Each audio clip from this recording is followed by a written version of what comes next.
এবার ঢাকার বড়সড় চমক, দর্শক শাকিব খানের ভয়ঙ্কর মিশন শুরু। বিপিএল 2026, এবার শাকিব খানের ঢাকা নামছে ভয়ঙ্কর রূপে। শাকিব খানের তো একটাই বার্তা, এবার ট্রফি আমাদের করতেই হবে।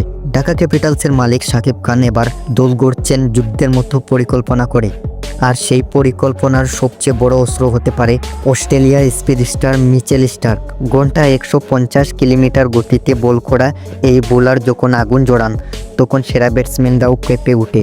শোনা যাচ্ছে ঢাকা দল তাকে বেরানোর চেষ্টা চালাচ্ছে জুড়ে সুরে। যদি মিচেল স্টার্ক সত্যিই ঢাকার জার্সিতে মাঠে নামেন, তাহলে প্রতিপক্ষের ব্যাটসম্যানদের জন্য বিপদ নিশ্চিত। শাকিব খানের ঢাকা ক্যাপিটালস তখন হবে বিপিএল এর ভয়ঙ্করতম দল। শাকিব খানের দল, অন্যদিকে স্টার্কের গতি আর ঢাকার আগ্রাসী মনোভাব, সব মিলিয়ে এক অপ্রতিরোধ্য ঢাকা ক্যাপিটালস।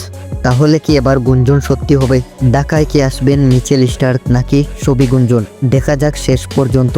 দর্শক, আপনার কি মনে হয়? আপনার মতামত জানিয়ে দিন কমেন্ট বক্সে।